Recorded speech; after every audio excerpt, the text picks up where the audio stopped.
To get things started for our session, we're going to have Josh Weed give a presentation. He has been teaching in psychology, both online and face-to-face, and Kathy Jackson's going to join him. Kathy's with the Schreiers Institute, and we are very, very happy to have these two wonderful folks with us here today. Can't wait to continue the conversation with you guys. Thanks a lot.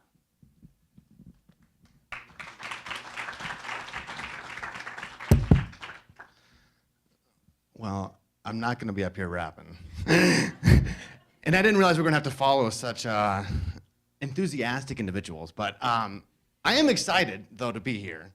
It's a little bit different than what I usually do in the classroom in terms of giving talks. You guys actually care about learning. At least I hope. Now, it's not to say that students don't care about learning, but as Steph said, I'm Josh Weedy. I'm a faculty member in the psychology department, and I've got a lot of experience teaching online, some experience working with instructional designers. And one of the questions that I wanted to ask you, how many of you have to work with faculty? I'm sorry. No, I mean, really, I'm sorry. I mean, and especially because a lot of faculty have expertise in their content area, okay? But what you have to do is you have to take that expertise they have, all right, and translate it into a medium that's conducive to learning. And I'm sure you probably get a lot of pushback from faculty at times, because they're experts in their field. They think they're experts at everything, all right? Including the learning process. Now, I'm in a kind of unique situation that, I'm trained as a cognitive psychologist. I know about memory and how it works, okay? When I was designing a course last summer, working with an instructional designer, I see him here, all right? I was fighting him on all kinds of things, all right? And he was right. I mean, the recommendations that he made, they were spot on.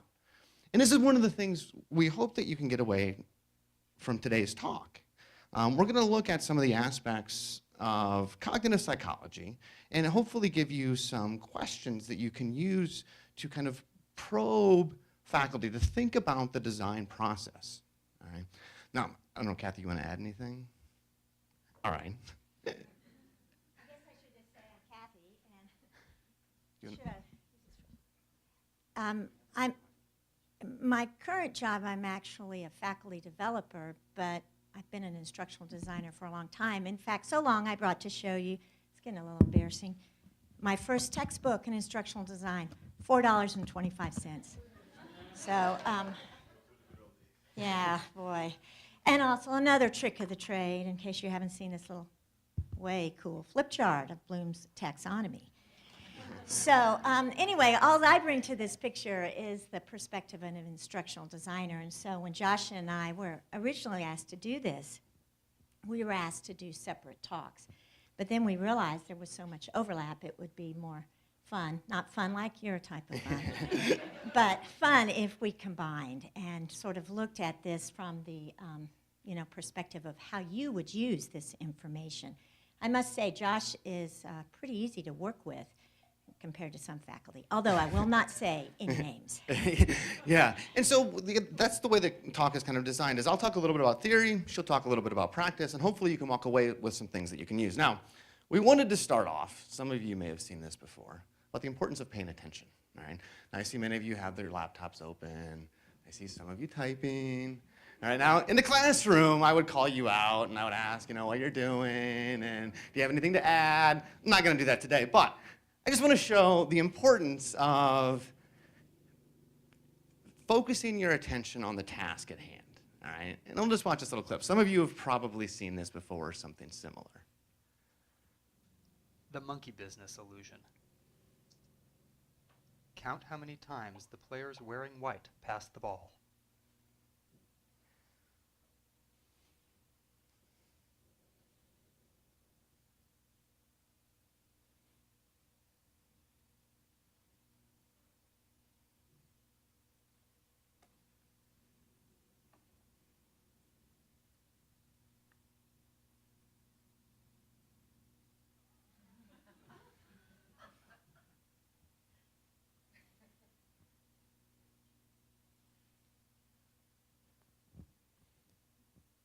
The correct answer is 16 passes.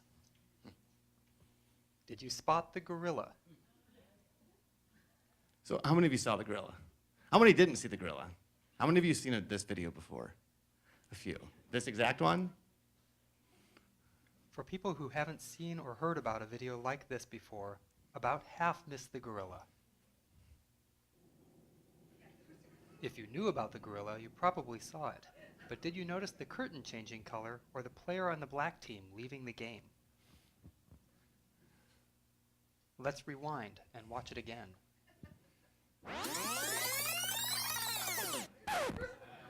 Here comes the gorilla, and there goes a player. The curtain is changing from red to gold.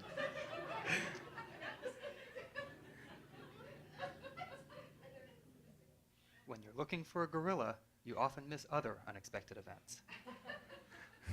And so that's the importance of paying attention. I mean, you were looking right at the screen, and you missed everything changing in front of you, all right?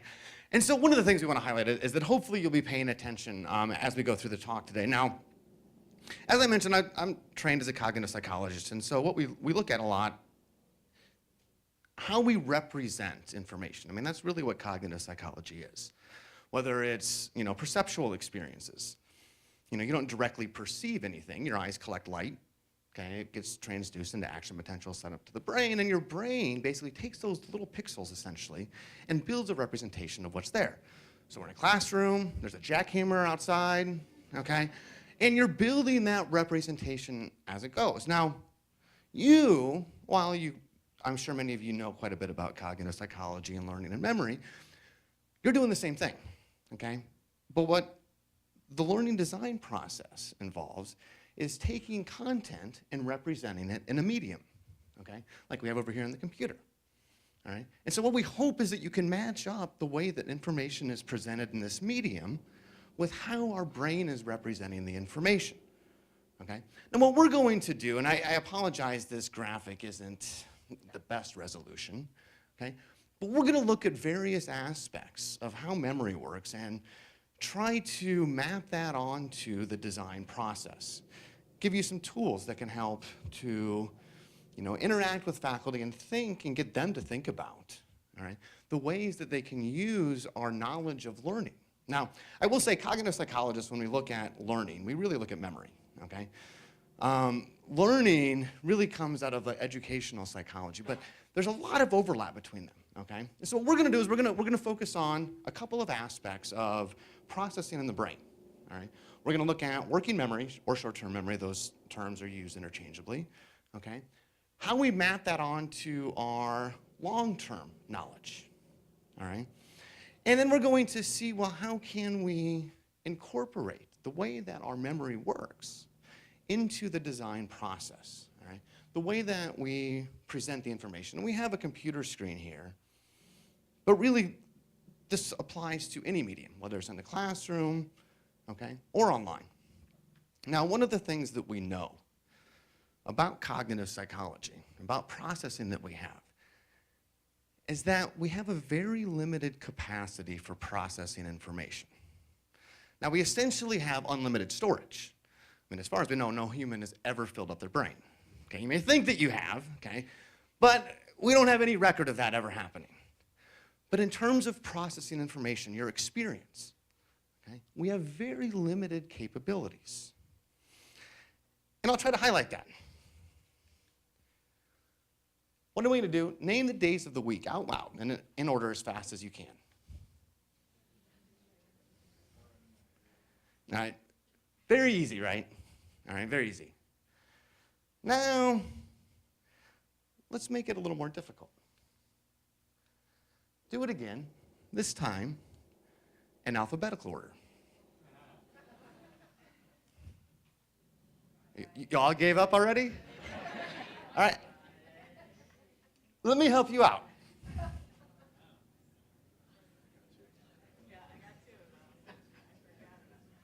Is it a lot easier now? Much, much easier. All right? Now, the reason is, when I had you name them in alphabetical order, there's 7 days.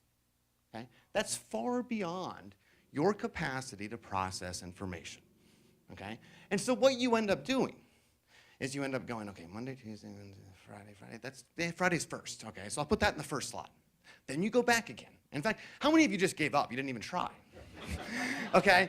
Yeah, I expect many of you. The reason is we call this cognitive load. Whenever we're, experiencing anything, there's a certain amount of what we call cognitive load inherent in the task. Okay? So there's a cognitive load for you listening to me watching the screen. Okay? You're watching your YouTube videos, okay? Or some show on TV. There's a cognitive load associated with that, and that can go up and down. What we know about learning is that if the cognitive load of a task exceeds what the processing capabilities are, learning breaks down, okay? And it will break down to the point where you may just completely give up. So how can we use this? All right? Well, one of the things that we can do, and we're going to talk in a second about cognitive load theory, which I'm sure many of you are familiar with. We can provide a scaffolding like this to help reduce the amount of load that's inherent in tasks, inherent in the learning process. Because once that cognitive load of a task gets beyond what our capabilities are, okay, we shut down. And students, unless they're highly, highly motivated, okay, unless they're highly motivated, they're going to give up, all right? They don't care. Now, you're going to get some motivated students that will push through, and they'll go back, and they'll do it again and again and again until they get it. But a lot of students are going to give up. So what we have to do is we have to design the way that we present the content in a way to try to limit the cognitive load. Now, we'll do another example, all right? Because I'm big on what I call experiential learning, all right? You remember a lot better if you experience it yourself. So what I want you to do, I want you to remember, all right? These letters, NAS, AFB, INS, ACN, NPA. Anybody get them? Nobody? Let's try it again. Same letters, same order.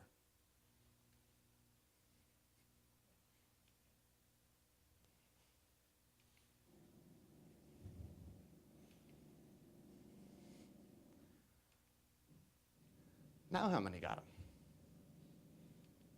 What were they? NASA? FBI? Don't say that out loud. I'm going to start looking. CNN? PA, right? Much, much, much easier this time, okay? The reason is we've reduced the cognitive load. We've taken those 15 letters, all right, that are well beyond our capacity. Our capacity to process information is really limited to about 3 to 4 items at a time. And depending on the task, it might be as low as 2, okay? So what we have to do is we have to be able to design the content to fit within those processing capabilities that we have, all right? So this gets us to cognitive load theory. How many people are familiar with cognitive load theory? All right, good, I'm glad, all right? So what cognitive load theory says is that we look at everything that's involved in the task, okay? Is there a laser pointer on here? No.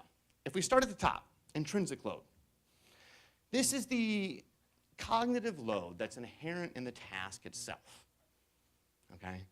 Now, we oftentimes think, and I've done some readings, that you can't really change the intrinsic load of a task. Well, there are some tricks that you can do that we'll get to a bit later.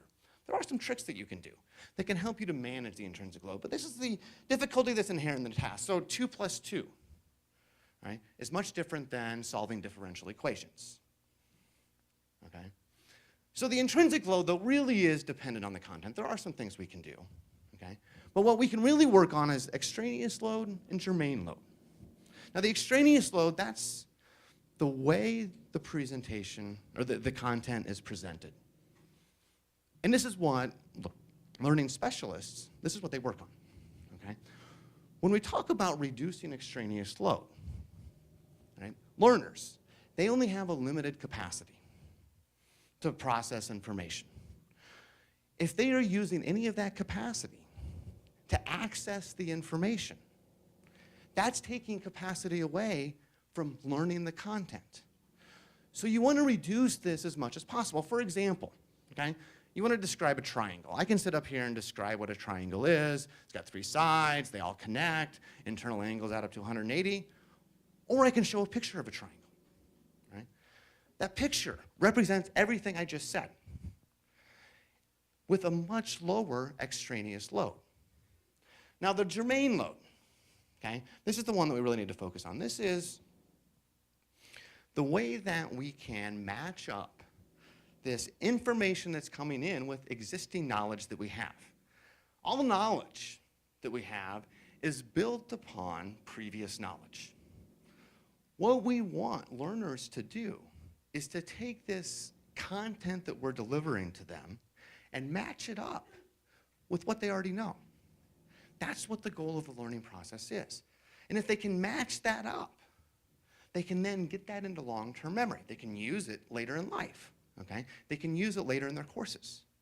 So what we really want to focus on is capitalizing on this germane load, this ability to connect with previous information. Now, this previous knowledge that we have, okay, we call that schemas. And we're going to get to there in just a second.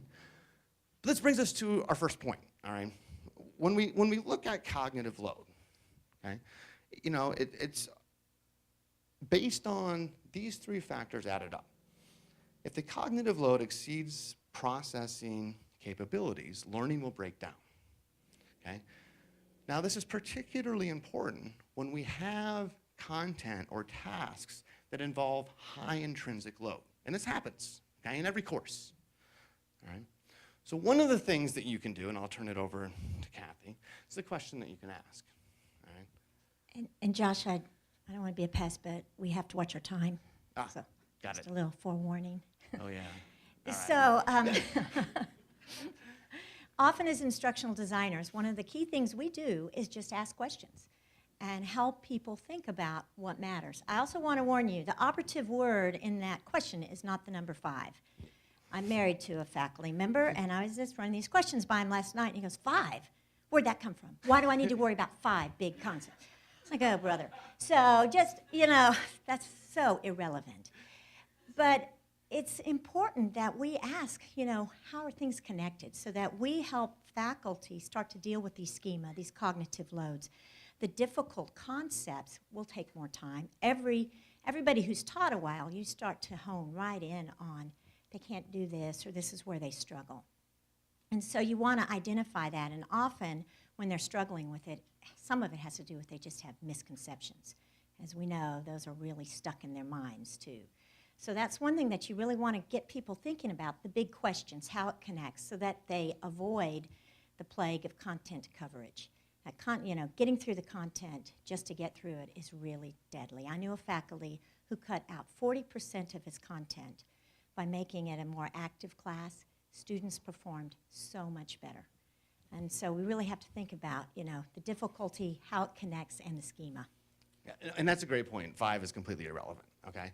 But faculty know where the most difficult points are, all right? They know that. And they probably have some tools that can help to reduce the cognitive load. Now, we do have to move a little quickly, so we're going to go through this demonstration relatively quickly. I want to show you, like this germane load, it's based on schemas. Schemas is the way that we represent knowledge, all right?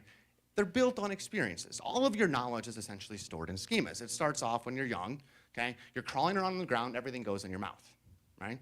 You have kids, you've seen this, right? The schema that those kids have, the way they explain the world are things that taste good and things that don't, right? That's it, and they build on those until they know the difference between cats and dogs, okay? Up to where we have schemas for things like love, for processes like what it's like to go to a restaurant. Now, what we're going to try to do here, I'm going to try to show you the importance of schemas, okay? We're going to break up into 3, 1, 2, and 3, all right? I want you guys on the left, on my right, to keep your eyes open. Everyone else close their eyes. I'm going to show you a picture, okay? And I just want you to look at the picture quick. All right, everybody's got it? All right. Now, you close your eyes. The middle group, open your eyes, okay? I want you to look at this picture and study it.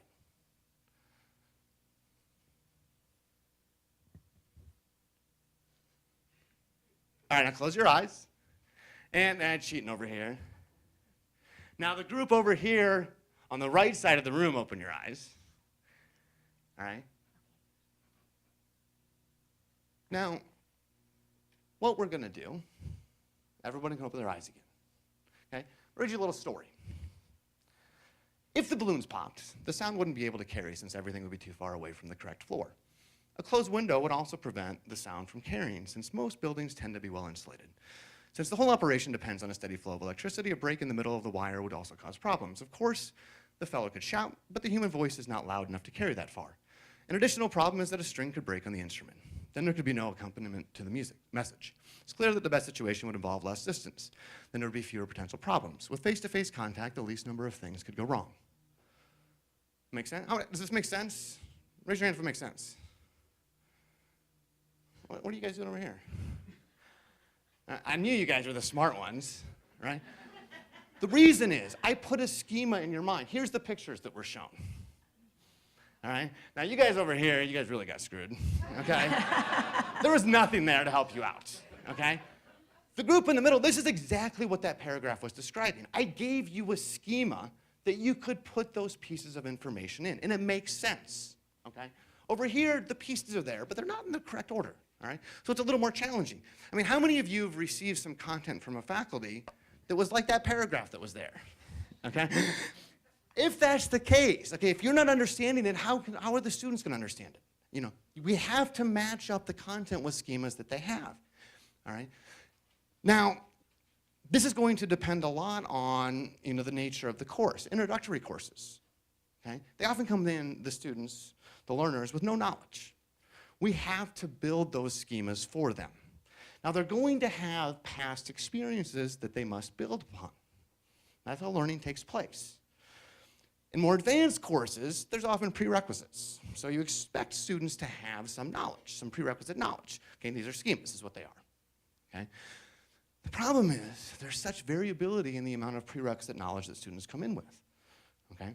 So what instructional designers have to do, now, faculty, okay, the content area experts, they have hundreds upon thousands of schemas for their content area. They know them, okay? They assume that what they put down, a student with no knowledge is going to be able to figure out. But you have to be able to lead them down that path, okay? And so what you have to do is to make connections, and we'll talk about this in just a second. But even having a schema, all right, might not be enough, all right? And in this study, where this came from, they actually looked at memory. That's how they designed the studies. They looked at memory. The people that were given the schema remembered well over twice as much as those that were given a partial schema or nothing. All right? Having the appropriate schema in place when you present the content is critical for learning to occur. But having the schema might not be enough. So the procedure is actually quite simple. First, you arrange things into different groups. Of course, one pile may be sufficient depending on how much there is to do. If you have to go somewhere else due to lack of facilities, that's the next step. Otherwise, you're pretty well set. It's important not to overdo things. That is, it's better to do too few things at once than too many. In the short run, this may not seem important, but complications can easily arise. A mistake can be expensive as well. Soon, however, it will become just another facet of life. It's difficult to foresee any end to the necessity for this task in the immediate future, but then one can never tell. After the procedure is completed, one arranges the materials into different groups again. They can then be put into their appropriate places. Eventually, they'll be used once more, and the whole cycle will then have to be repeated. However, that's just a part of life. How many people know what this is? One, laundry, right? Now, I hope you all have a schema for laundry, about what laundry is and what it involves, okay? I hope. But you have it, yet you still couldn't use it here. Why? Because it wasn't activated, okay? So what we have to do when we're designing content is not only make sure the schemas are there, but make sure they're active when the students or when the learners need them, okay? And it's critical for the learning process to take place. Now, schemas, the idea of this content knowledge that we have, this is really what the germane load is talking about, okay? Is the instructional design process, the content design, is that facilitating acquisition of schemas, activation of schemas, okay? And it's critical to the learning process to have that there. My turn. So we're looking at how do you connect it so that students are activating their schemas, but you really have to think about what's significant and helping them find meaning in it so that it's just not isolated facts. A lot of students will remember things. If you look at visuals of how they remember things are in a concept map, they're not connected. And what we really want to do is help them make connections. So when you're working with faculty, you might ask them, what are the connections? How can you make this go through a lesson? Worked with one faculty one time, designed a course, and then he went and asked other professors, and we put it on little videos where someone would say, now when you take ME 302, you'll be using free body diagrams that do such and such. So right there, making the connections and making them so they would see this is how it's all going to come together.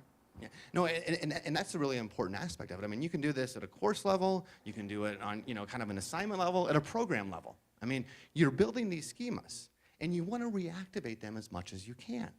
Because the way our long-term memory is stored is it's stored in this kind of web. Things that are associated are stored together, all right? And so as you bring this up in the design process, faculty and you need to look for places where we can make connections with earlier material, where we can preview the future, okay? Because that's what's going to strengthen all those schemas, make that and make learning happen.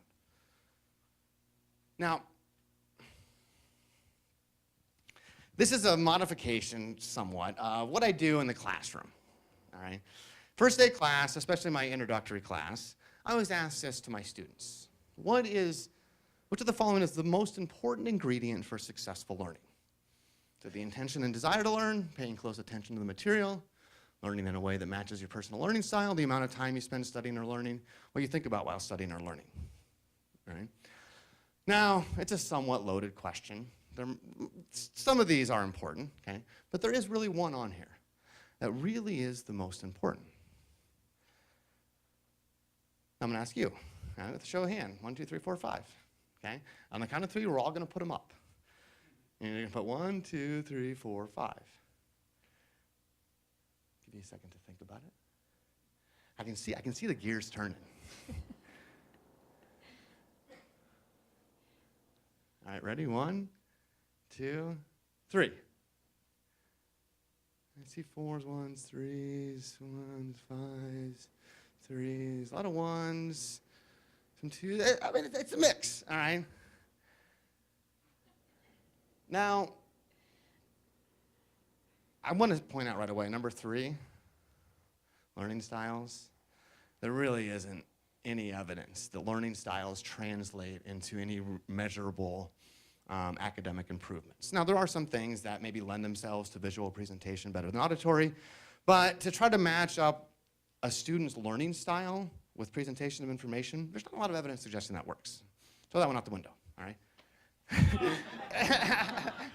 And hopefully I didn't crush anybody's whole way of going about the design process, all right? There really isn't very much evidence, if any, that the learning styles really matter, okay? Which one is it? It's number 5, all right?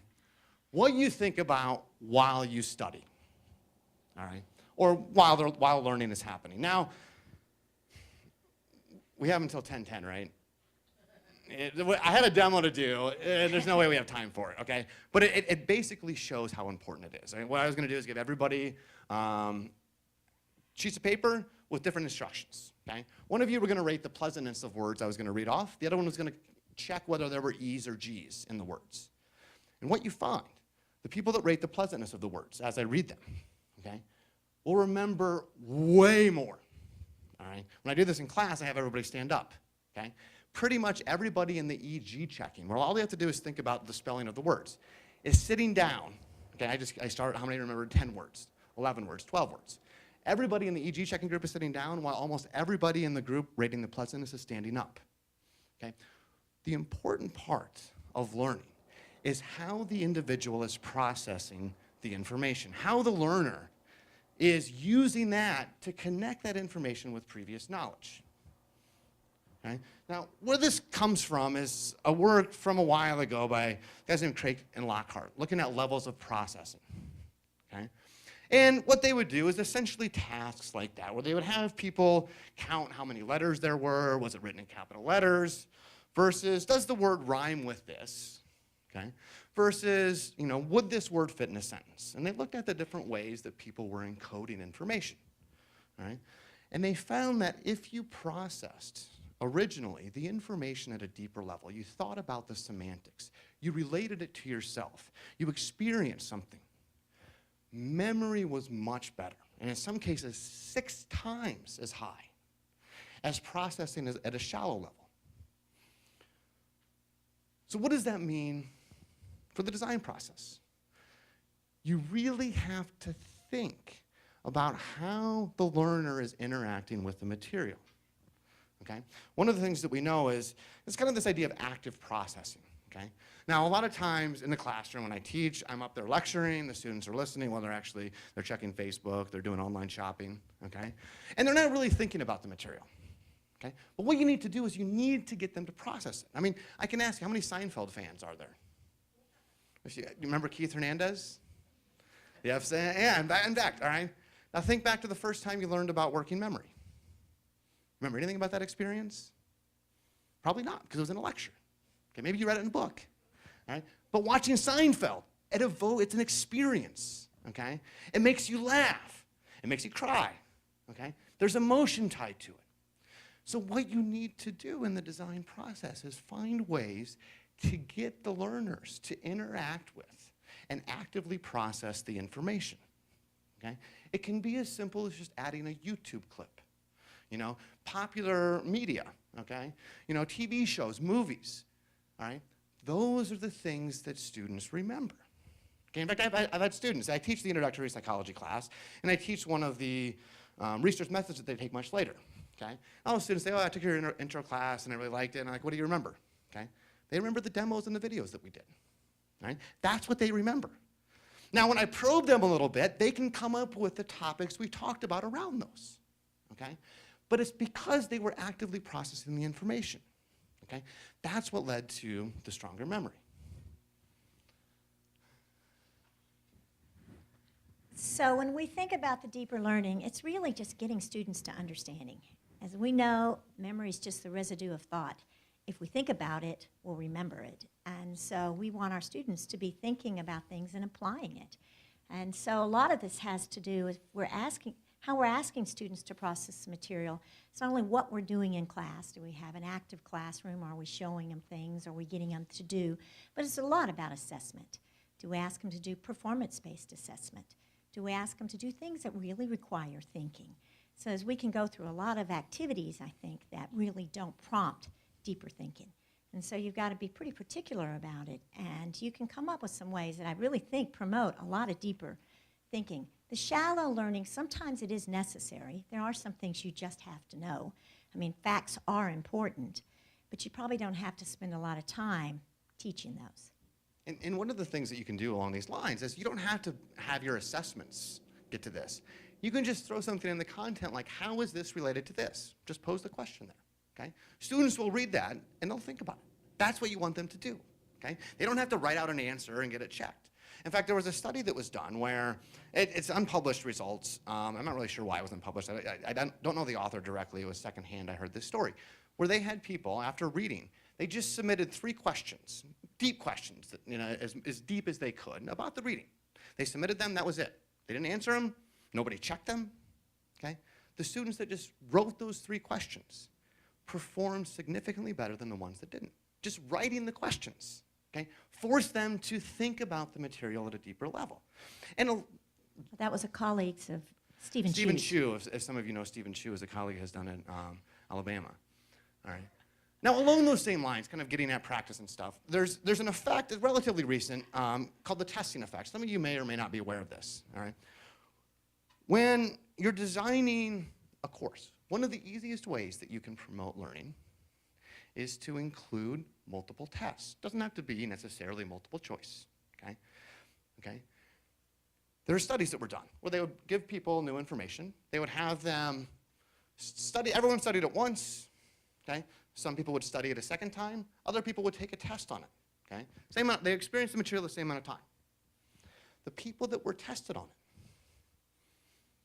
1 week later, remembered significantly more.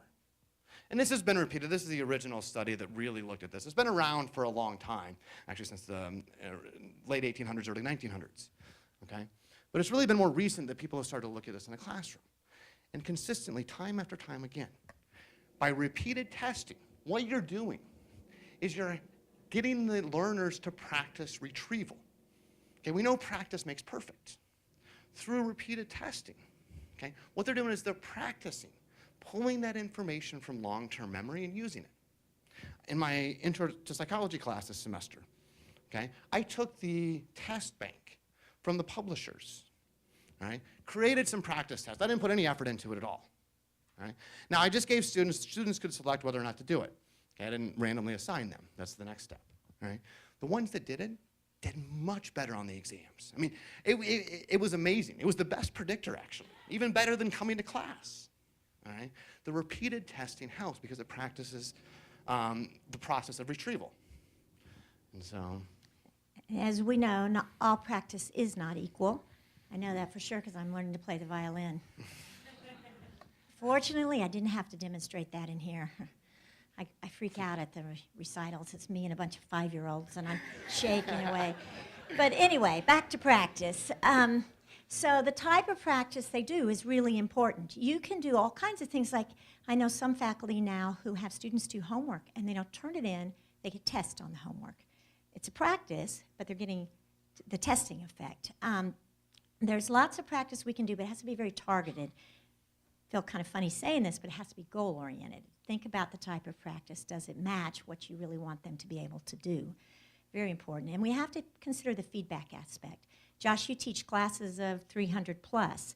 So how can you give the feedback they need? There's a lot of information on feedback. Not all feedback has to be instantaneous. Sometimes it's better for learners to just work on things and figure it out themselves. So you have to think about all this as you're integrating practice into instruction. And we have 1 minute or something. yes, I know we're basically out of time. We're going to try to bring it all together. So here is the image we saw earlier, okay, with the working memory, the long-term one. These are things that, what you can work on as designers. So when we look at the computer here, all right, what you want to try to do is reduce the cognitive load. Less is more, all right, as much as possible, all right. With working memory, you want to have active processing. Think about the material, because that's going to associate it with the schemas they have. All right? The content has to activate those schemas, okay? Or you have to create the schemas for the learners. And then practice, okay, is going to help with both of these. And we are out of time, so thank you.